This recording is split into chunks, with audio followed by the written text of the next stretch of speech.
and welcome to the last podcast of this series in which we interview experts on different topics regarding our awareness raising campaign.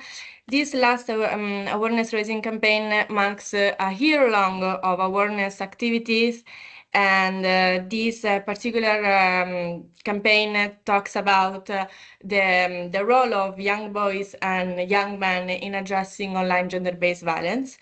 Because as we all know, tackling online gender-based violence is a serious issue, and it's a issue that has to have involved young boys and men.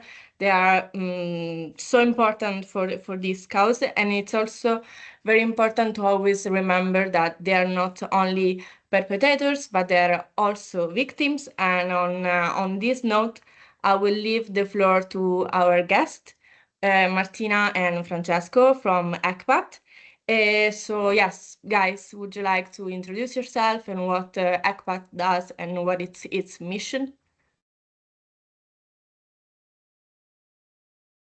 Yes, hi everyone, and thank you, Adwa, for the opportunity also to discuss these very important and relevant topics.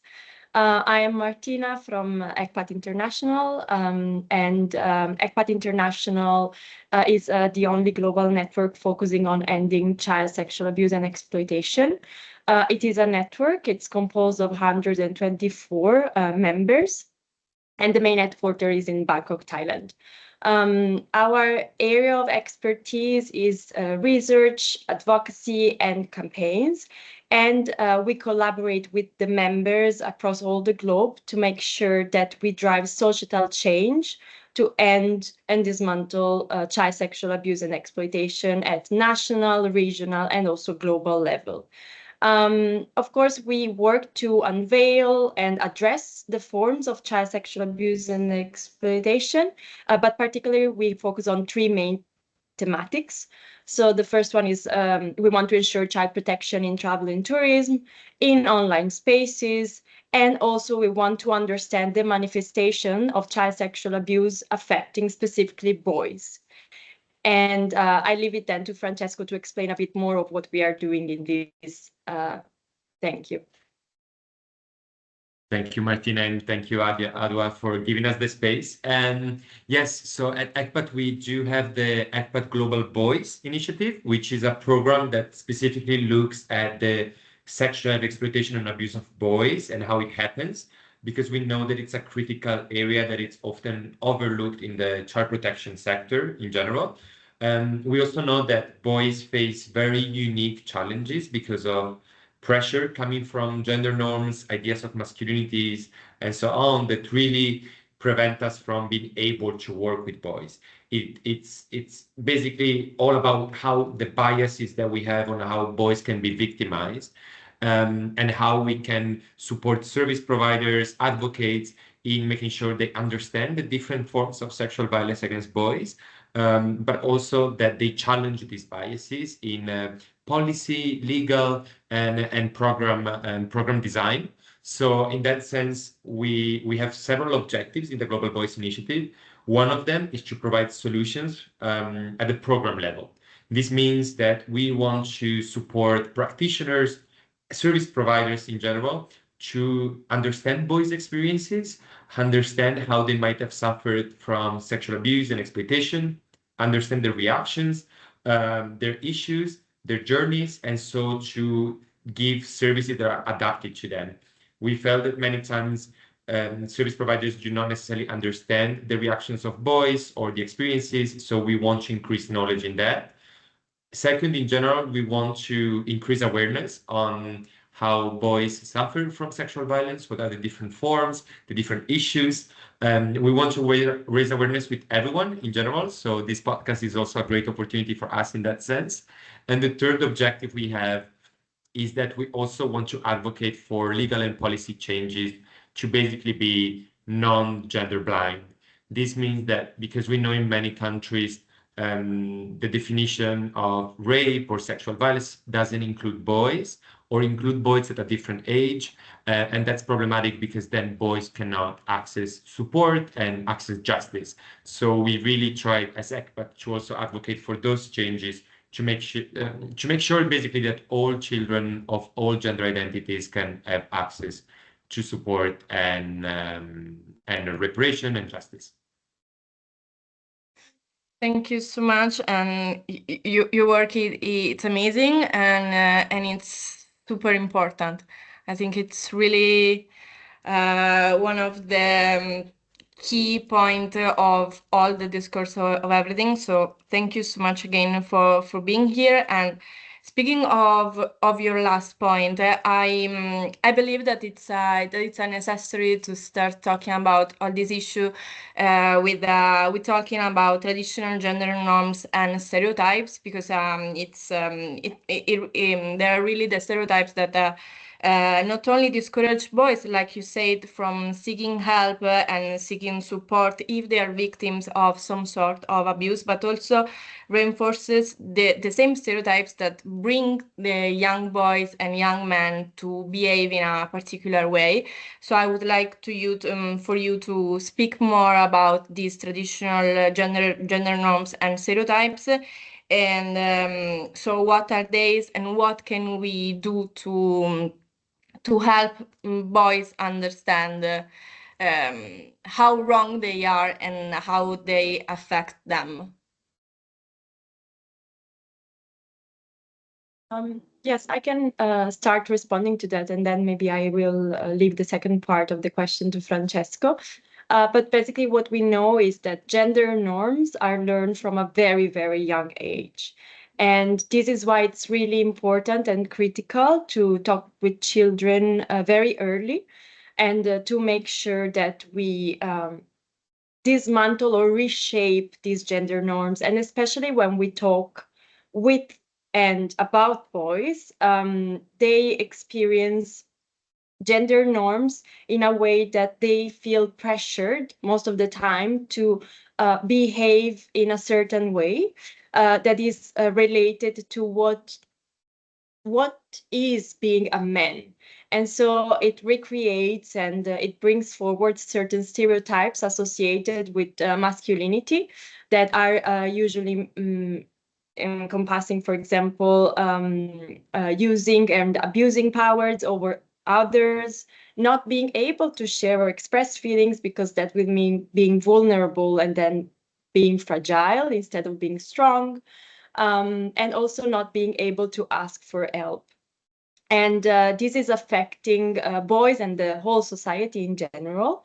But specifically coming back to child sexual abuse and exploitation, we see that child sexual abuse and exploitation is in itself an act of power. And every time there is, is an act of power, of course, from the perpetrators towards the child. So every time there is a power imbalance, there is gender inequality. And what we are seeing is that children are especially vulnerable to power imbalances, and this creates an even more difficult situation for boys when they are not in the space to ask for help or to even receive it. Of course, we know that gender norms affect girls for the majority. At the same time, we believe that it's important to create an environment that care for all children, including boys, and is able to provide them with the care they need to not only being able to report the abuse when it happens to them, but also being able to recognize it and not reperpetuate the abuse for the long time after. So yeah, maybe if you want, I can build up on something that Martina just said, because I think for us another critical part of work and that we're trying to tackle is the fact that, as Martina said, because these gender norms are baked in everyone from a very young age. This is true for boys, but it's also true for the other people that surround boys. So it's true for parents, it's true for caregivers, but it's also true for other members of the community and people that should be providing services for child protection. So what we saw is that belief that boys cannot be victimized in terms of sexual violence, or that boys should not be asking for help, or should not share, or that discrimination against them, it's also something that is very integrated in the way we function as adults and as a society, and the way that services are designed and carried out. So let's imagine that a boy is able to seek out help and ask for support. Many of the times is not believed or is discriminated, or even worse, it can be accused of being part of his own exploitation. So we know this specifically for adolescent boys, where they might want to be able to explore their sexual orientation, their sexuality, their gender identity. If they suffer from a form of sexual exploitation or abuse, they might even be accused of being part of the process, of wanting that. So that kind of gender bias that exists within boys themselves also exists outside and also exists in the services. So we're trying to work with service providers to make sure that they know that boys can also be victims, so challenge that bias, but also to know how to react to boys who might not be able to disclose that. So one challenge is that some boys might want to receive support or ask support without disclosing the situation of abuse or exploitation, and that's perfectly fine. But service providers should be able to know how to do it. Many times, because of what Martina said, because boys might internalize their feelings, not share their emotions. So internalize a sense of anger, of sadness, of isolation. They might, have aggressive behaviors, or they might isolate themselves. And for service providers to make the connection between those behaviors, those attitudes, and a situation of sexual abuse and exploitation is really, really complicated, because many times they never received training or support on how to do that. So in all the countries we worked on, we really understood how it is important that if boys come forward, or if someone that is close to a boy comes forward, that services know how to react to them, that really put the experience of the boy at the center, without judgment, without stereotyping, without biases, and know how to deal with that. Knowing also that sometimes it is important for them to know how to deal with what we consider difficult reactions or aggressive behaviors and so on, and more complex cases. So it's really important to provide those skills to services in that sense. And we believe that by doing that, we also create a culture in which we normalize talking about these things. We normalize and we break the taboo and the stigma around sexual violence against boys. And finally, I think one challenge that we see in terms of service provision for boys specifically is that certain boys specifically suffer from these biases and these stereotypes. So if we talk about boys who are adolescent boys, they're even less seen as victims. And if we talk about boys who come from marginalized groups, or boys that come from migrant and displaced communities, boys on the move, these stereotypes can be exacerbated and be intersecting with issues of racism and fear in general, that even sees them not only as not victims. So there is a bias that these boys cannot be vulnerable to any form of sexual violence, but also might put them in situations where we believe they're criminals or they're dangerous. And really, it's a dehumanizing exercise that we're really trying to break. And finally, on that, we feel that another challenge that we have is really the fact that we only want to put boys into one category of the perfect victim. So many boys fall through the cracks of that. And the fact that boys might not be able to receive that support also lead them to be involved in other problematic behaviors. So all of our research has shown how if a boy is not believed, if a boy is not supported, then the risk is that that boy might develop negative coping strategies, might be engaging in substance, drug, alcohol abuse, because that is what is expected by a man, that is what is expected by a boy, right? To behave strongly, aggressively, or to be involved in violent activities. So we also see that, first of all, protecting boys in that sense is a mandate that we have because we're talking about children, but it's also not supporting boys. It's a missed opportunity. It's an opportunity to not make sure that everyone in society can have equal opportunities and that everyone can become an active actor in change, including gender justice. Yeah, totally. And I truly believe that this discussion today, it's important for this sense to put boys for once in a central position when talking about gender-based violence. And that's actually what we try to do also with our with our project, starting from the name, no? menABLE. We want to put them at the center, but I think that as you both already said, I truly believe that it's important to talk about some statistics, some data, and some research findings, because okay, I was saying there is a lot of research on gender-based violence in regard of women, which is true, but also not so true, because there is also a room of improvement of research in all senses. But of course, if we think about data about boys as victims of gender-based violence, it's basically non-existent. So yes, please, if some like one of you two want to share some data and some statistics of this phenomenon, so people can truly understand the impact of this issue.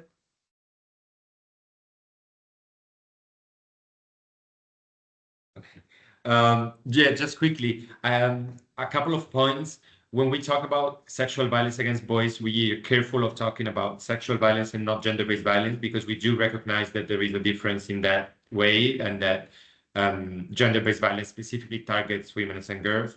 For sexual violence against boys, we do not have like comprehensive data, because the issue is that, as Martina was saying before, a lot of boys will never disclose or report. And so even the data we have, it's minimal compared to the phenomenon. There is a recent work done by Together for Girls that showed how 1 in 8 boys is affected by sexual violence. So that's already a pretty alarming rate. But we know that that might happen to many more boys, and especially if we consider all forms of sexual violence or inappropriate behaviors from that perspective. But I think the fact that we lack data, it's data in itself. It's because boys are not coming forward, or because this situation is hidden, and because many services do not even disaggregate their support to children by gender. So that's another big advocacy ask for us, to really make sure that we can have reliable data on it to understand the phenomenon. I think we need to start from a starting point of saying boys as children are in a situation of not having that power. That is the dynamic Martina was describing. So they also are at risk of sexual violence, and it doesn't matter how many of them are directly affected for us to be able to take action on it. Because another thing I wanted to say about this is that we're careful with data also because it really changes on the context. So we see that in one context, boys may specifically be targeted for one specific form of violence, and girls for others. And so that's really context specific, and that requires also that locally driven solutions in that sense. And I think one thing that we're trying to improve on in terms of data collection and data understanding as well is understanding how many boys might be suffering from other child protection issues, as labor exploitation, as question of displacement, as violence in gang violence, or recruitment in armed group and armed forces. And now those boys can also at the same time be at risk or exposed to forms of sexual violence. So that's also a gray zone that we are not able to tackle yet, but we know that the risk is increased, but we might put only one label in terms of child protection on a boy, forgetting that there might be an experience of sexual violence there as well. So yes, you're talking a lot of the mission of ECPAT ECPAT, then it's protecting children from sexual abuse. So my question is, since we are working on the online version of it, I would like to ask you how this sexual abuse translated to the online sphere, and how does it manifest? Thank Adwa for the question. I think in general, what we are seeing when it comes to the online is that it is now a critical space for children. We cannot divide anymore the life from online and offline. Everything is interlinked. And the online brings with it a lot of positive, in the sense that children are using online spaces to learn, to play, to discover, also everything that relates on about sex, sexuality, their sexual orientation. They might feel more comfortable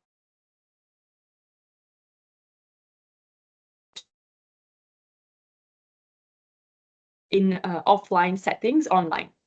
On the other side, what we are seeing is that every second, 3 images or videos of child sexual abuse are shared online. And that means we are living in a child sexual abuse crisis. Only in 2023, more than 100 million images of child sexual abuse were found online. And this number encompasses only the ones that were reported and found. So you can imagine how much the number is high compared to if we take into consideration also the ones that are not detected or reported. And that means an average of 250,000 images per day, which is a lot of images. And child sexual abuse and exploitation online can manifest in different ways. It can be the simple, if you want to call it like that, act of grooming. So this means solicitations for sexual encounters or sexual activities through the messages online. It can be the live streaming and live recording of sexual abuse. It can be the solely possess and dissemination of child sexual abuse material, so videos and images, or the production of it. It can be a person that coerces children into sharing more these materials or uploading them online. It's unfortunate how many forms of child sexual abuse can happen and can exist online. And the tricky part about this is that not only the child suffer the abuse when it happens, but it continues suffering the abuse because the videos and the images are online forever, creating a situation where the child is constantly re-traumatized, and also increasing the feelings that Francesco mentioned about maybe shame or wanting to isolate, because the child know that these pictures or videos are online, so they might be recognized by a person passing by on the street, and that creates stigma and feelings of shame that they carry for the entire lifetime. So it's urgent we do act to make sure that we prevent child sexual abuse online, and we do everything we can to ensure a space of protection. And Francesco, if you want to add more on this, please. No, yeah, I just wanted to say that maybe, I mean, this is always a question that I think a lot about, because I think the line between offline and online is a bit blurred many times, in a way that those same issues that we see in offline realities then happen in online world as well, and vice versa. So we cannot separate as much as we could in the past. And I feel that those same biases that we were talking about before, those same assumptions about who boys are and what boys are vulnerable to and how boys are going to behave, happen online as well, and can be reinforced or challenged. So what we saw online is that boys can go completely undetected or not supervised when they engage online, because the parents or caregivers think, oh, this will never happen to a boy anyway. So it's the same kind of bias that, you know, leads them paradoxically to not be protected offline. What we saw online in different spaces as well is that boys are specifically targeted for some specific issues. So playing with gender norms and pressure under ideas of masculinity. So we saw that boys are specifically targeted for sexual and financial extortion, for instance, because the people that groom boys and ask for self-generated abuse material or intimate images and so on, they play a lot with the sense of, boys need to be sexual, so we expect them to be sharing that kind of content. But also, we know that if we share the images of these boys, if we play with that, there is going to be a lot of fear of stigma, right? Or fear of being bullied. And so boys are put in that situation of being basically bribed and basically, put in a situation of saying, if you don't share more images or if you don't share money, we're going to share your pictures with others and so on and so forth, which doesn't have necessarily sexual nature to it, of like a sexual purpose of wanting to exploit sexually the boy, but it plays with the stigma around sexuality and boys to get some gain from them. So it's still a form of exploitation. So it's interesting to see also how gender norms play out in the online world. And yes. Yeah, totally. And once again, I think that it's very important to put this focus. So yes, now we talked more about the victims aspect of young boys and young men in sexual violence, but I would like to go back a little bit more on our campaign, so more about the gender, sexual violence and gender norms. And I would like to ask you, because of course the reality, like you said a lot of times, and it's very important to stress this, that the reality in which children grow, it is key to understand why they behave in certain ways. So talking about especially the online sphere, but not only, I would like to ask you, what does the normalization of violence against girls that boys can see in video games or in every sort of media, actually, how does this normalization influence boys and boys' understanding also of consent and sex, and also how much the peer pressure impact the behavior of these boys in yeah, in behaving the way they do, and let them becoming perpetrators. And also I think it's important to let the people understand what is peer pressure and why it's so important in when we talk about boys and how they behave. Thanks, Adwa, for the question. It's really important and critical, considering that the online is taking a lot of space in all of our lives, and especially in the lives of children. In the recent years at ECPAT, we tried to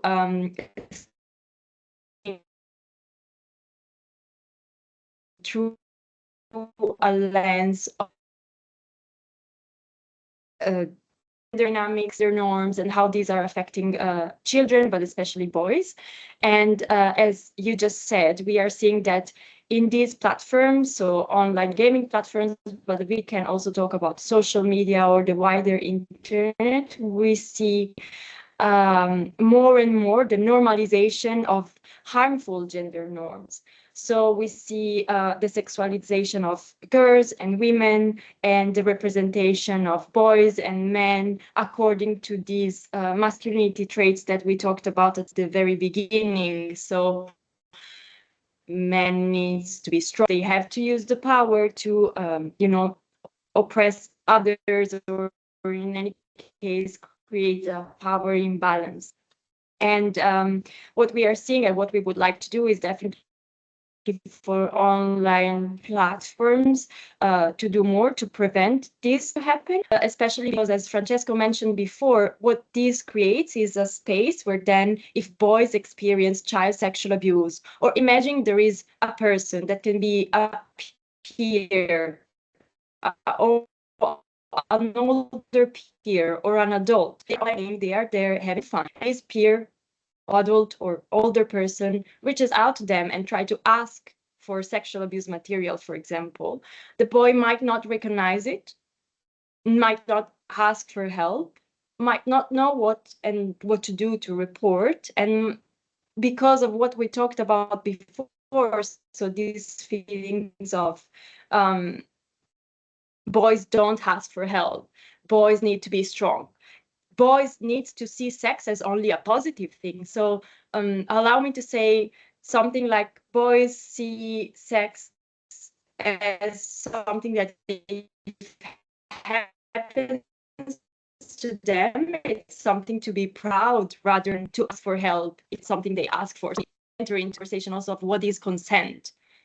And this is very important in general for the whole society, but especially to protect and prevent child sexual abuse and to create this space for care and the system of care that include girls and boys and all children in general.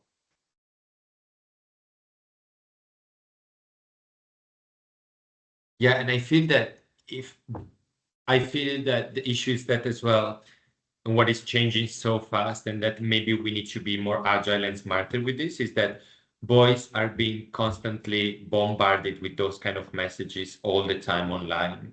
So the question you asked before about peer pressure, I don't think it's just peer pressure coming from themselves, but it's also coming, from, we all familiar with some influencers that, promote just one form of masculinity that is related to, money, power, sex, all of those things that are made look cool in the eyes of the boys. And that's one problem. I think the second problem as well with the pressure is that all the narratives around boys are whether that or don't be violent, don't be aggressive.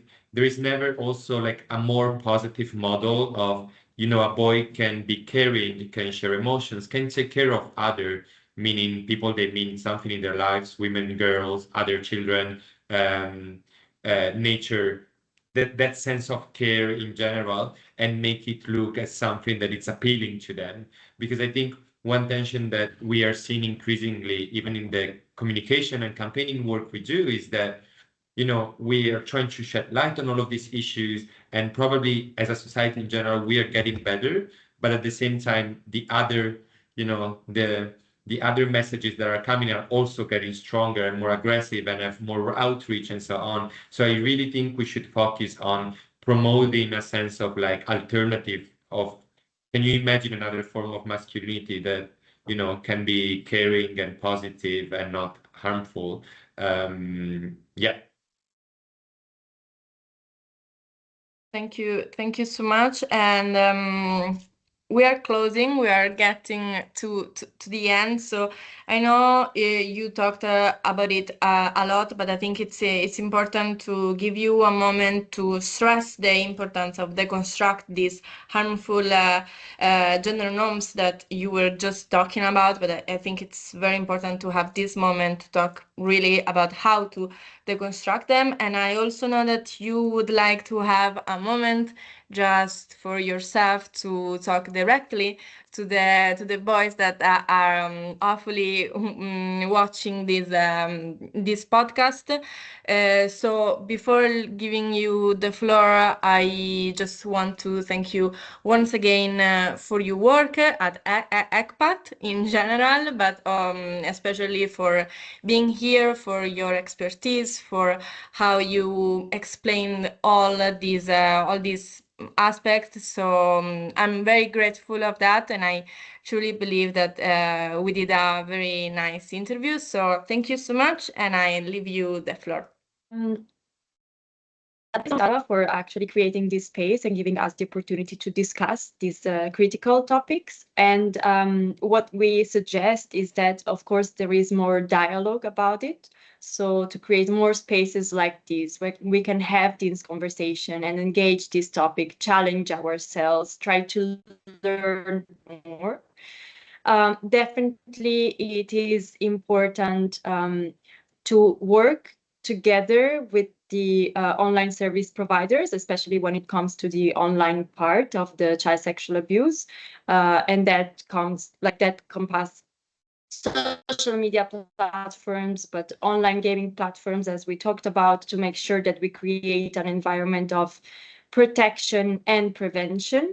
And then also, I would say the importance of creating positive role models online that are not only embedded and rooted in stereotypical gender norms. Francesco, you want to add something? Yeah, no, just that. I think it's really our key message, really breaking those stereotypes, and maybe an invitation that we do to the partners we work with, but even with ourselves, is to challenge our own biases we have about this. I think what is really exciting about the work we're doing on boys, it's that it really pushes us to think about the way we perceive power, the way we perceive relationships, the way we perceive children in society. And yeah, it gives us a framework to really push the conversation on more uncomfortable issues as well. And that's what's really exciting. And yeah, we hope that with this podcast, everyone can, leave the room thinking about, oh yeah, maybe I have that bias too, or maybe I want to educate myself a little bit more on that. So yeah, that's the hope. And then our question to the boys and young men who are listening to this episode is really to understand their own experiences. So for us, it would be super helpful to know if there is anything we said that resonates with them, if there is anything we didn't talk about and maybe deserves our attention. Is there anything that we should have stressed a little bit more? I think it's a really important learning journey for us as well. So it would be fantastic to have some feedback. Yes, of course. So yes, we are at the end. Thank you again so much for your time and your patience with me. And bye.